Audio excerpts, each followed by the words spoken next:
The movie starts in the bedroom, where a drug-overdosed woman is lying dead on her bed. The camera then shows a family picture, explaining that she was a single mother of 2 daughters. Rose, her youngest daughter, is standing at the door with an upset look. Years later, Rose is an adult who works as a psychiatrist at a mental hospital. That day, she starts a session with Carl, a longtime patient at the hospital. Carl experiences a manic episode and keeps whispering that he's going to die. Rose tries to console Carl during their talk, but it just doesn't help. Rose hasn't come home since her late shift last night because she loves helping mentally ill people. But when she's about to leave, she gets a call that a new patient, Laura, needs emergency help. According to her files, Laura has gone mad since she saw her university professor kill himself with a hammer last week. Rose agrees to meet Laura, who looks extremely distressed, but Rose convinces her to sit in front of her. Scared Laura then tries to explain that she's not crazy, but a spirit is following her that only she can see. The spirit can transform itself into anyone, and sometimes it even takes the form of her loved ones. What's scary about the spirit is that it always looks at her with a wide, creepy smile. To make things even worse, the spirit has told her that she's going to die today. When Rose hears this, she thinks Laura is just hallucinating and tries to explain that when we are going through a lot of stress, our minds tend to see things. Laura becomes frustrated by her words, and then Laura starts screaming and drags herself to the edge, saying the spirit is here. Rose rushes to the phone and calls the emergency unit, but when she looks back, Laura is now standing with a broken shard in her hand while giving Rose a creepy-ass smile. Just then, she starts cutting her own throat while Rose freezes and watches. The hospital's emergency unit rushes into the room, but it is too late. Later, cops interrogate Rose about the incident. One of them is her ex-boyfriend, Joel. Rose explains that Laura was delusional and tells them how she was smiling when she killed herself. After the horrible event at work, she returns home. She notices some blood stains on her shirt and takes a shower. In the evening, she drinks some wine to calm herself down, but then she sees Laura smiling at her in the room's corner. Rose. Trevor, her fiance, has just come home from work. Rose tells him what happened at work. She looks again and Laura is not there, so she thinks it's just her stress. That night, they go out for dinner with Rose's rich sister, Holly, and her husband, Greg. Rose is not listening to them at all due to her trauma from Laura's suicide. Holly and her husband suggest selling Rose's home to make some extra money, but Rose gets angry. Can you guys just shut the fuck up?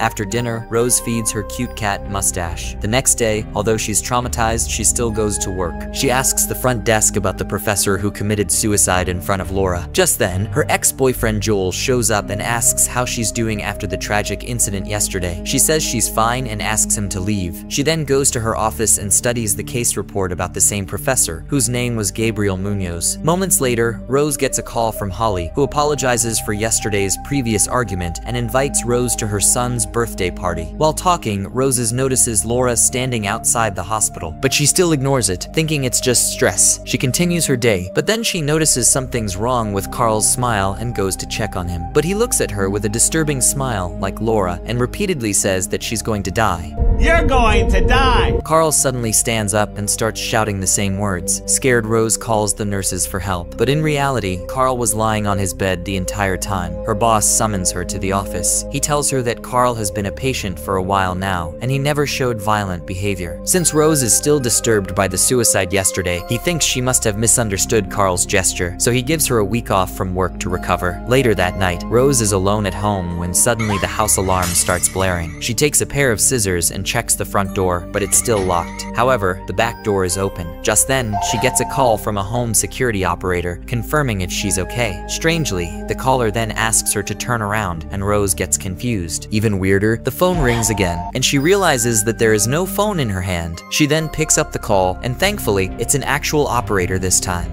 A few cops come to investigate the area, but they don't find anything unusual. Trevor shows up just as the officers leave, checking if she's fine, and she tells him she's okay. Rose's anxiety increases as she can't find her cat. Later that night, she can't sleep, so she listens to the recording of the session she had with Laura. Moments after Laura started screaming, Rose hears a soft whisper in the recording. When she turns the volume up, she hears her name. This scares the shit out of her, and she grabs a knife, but the spirit is gone. Trevor runs to help her, but he freaks out after seeing the knife in her hand. Rose then starts doubting her sanity, so she goes to see her therapist, Madeline. The therapist thinks Rose isn't crazy, and is just reliving her unhealed childhood trauma of seeing her mother die from an overdose. Rose tries to move on with her life and attends her niece's birthday party. After some time, the boy starts unwrapping all the gifts, but when he unwraps the gift Rose brought, It's the dead body of Mustache. Rose hugs her dead cat and starts crying. She tries to convince everyone that she didn't do this. Just then, she sees the one guest with the evil smile that only Rose can see. This causes her to stumble backwards and fall on the glass table, injuring herself. She is taken to the hospital, and Trevor then drives her home. Once they reach home, she tries to tell him about the spirit that is following her. But Trevor doesn't believe her and says that Rose has mental illness just like her mom. That night, she continues her research on Laura's professor, Gabriel Munoz. Just then, she hears her mom's voice calling her. She tries forcing herself to sleep while the spirit stands behind her. The next day, she pretends to be a reporter and visits Gabriel Munoz's wife and asks about how he died. Mrs. Munoz then shows her the paintings that Gabriel made shortly before his death, and all of them had that disturbing smile. Surprisingly, Gabriel started acting crazy after he saw a woman kill herself, just like Rose. Hearing this, Rose tries to tell her that she's experiencing the same as her husband and asks for the woman's name, but Victoria thinks Rose is mocking her tragedy. Get the fuck out of my house! Rose then goes to her ex Joel and asks him to use his police database and find the woman who killed herself in front of Gabriel Munoz. Once she gets the woman's name, she gets an idea and asks Joel to find out if the same woman has seen someone else kill themselves, and just so happens the woman did. They see security camera footage in which a guy walks up to the woman and kills himself with head shears. When they zoom in, they see that the man was smiling, the same thing Laura did before killing herself. Rose then prints out all of this proof, but when she gets home, she finds that Trevor called her therapist home. Now she's sure that he doesn't believe her. Rose shouts at Trevor that he cares more about how she will make him look and storms out of the room. She then visits her sister Holly, who doesn't believe her either because she feels cheated. Instead, Holly thinks Rose sounds just like their cruel mom. The two start talking about their awful childhood and how Holly left Rose alone with their mom. To end the argument, Holly walks inside the house and Rose goes back inside her car. But then Holly comes back outside and walks to the car. However, it's just the evil spirit. Later that night, Joel calls her to tell her that he has found a pattern of 20 different suicide witnesses and 19 suicides, and they all happened one after another. However, somewhere in between, a man named Robert Talley saw someone commit suicide and then brutally killed someone else. Robert is still alive today. Interestingly, a week later, the person who saw this murder happen killed himself, and the chain kept going. Joel agrees to take Rose to see Robert Talley in jail. On the way, she reveals everything that's been happening to her. Unlike everyone else, Joel believes her. He also tells her that none of these victims survived more than a week. Rose becomes terrified, as today is her 4th day. When Rose finally meets Robert Talley, she asks him how he managed to stay alive while everyone else died. Robert tells her that the only way to break the curse is to kill someone in front of another person. This means that you're giving the curse to the person who sees the murder. Even the thought of killing someone makes Rose crazy. When Rose tells Robert that I can't kill someone!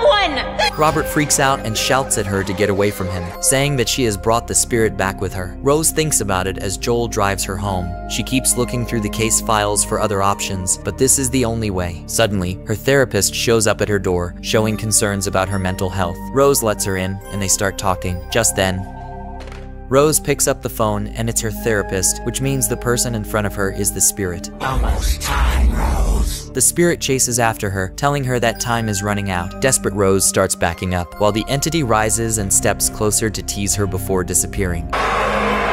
Later, she hides a knife in her sleeve and goes inside the hospital. When she walks into Carl's room, he freaks out. Just then, Rose, what are you doing here? Rose then pulls out the knife and stabs Carl several times. But strangely, Carl starts smiling, and her boss rips off his face. However, it was all just a dream. She starts yelling in anger, and her boss walks up, asking her what she's doing here. He tries to get her to come in and talk, but she says she needs to be alone. Then, she's scared as fuck and drives off. Rose realizes that the spirit wants her to kill herself in public so that the curse can be passed on to someone else. The only solution to this is to completely isolate herself from everyone. No, she's going to her childhood home. Worried, Joel calls her on the way because her boss called the police and said that Rose is a danger to herself right now. She tells him that it's the only way to stop this curse, so he should not follow her. For the first time in so many years, Rose returns home to face her trauma. As she walks up to her mother's room, she sees a flashback that her mom was dying of a drug overdose and begs Rose to call 911.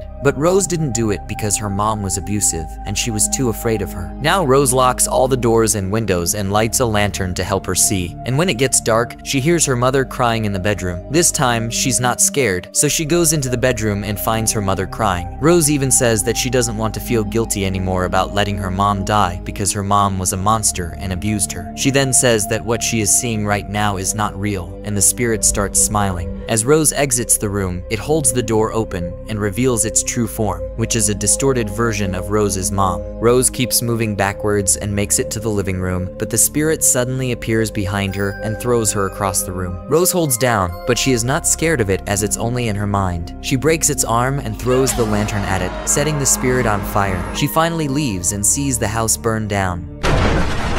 She goes back to the city in the morning and apologizes to Joel for breaking up cause of her unhealed childhood trauma. She then asks him if she can stay and just sleep, but then Joel gives her a menacing smile and tells her that she can stay with him forever. He chases after her, and she's now again outside her childhood home. The real Joel also shows up and tries to approach her, as he's very worried about her. Thinking about his safety, Rose rushes back inside and locks the door, while Joel tries to break through it. But then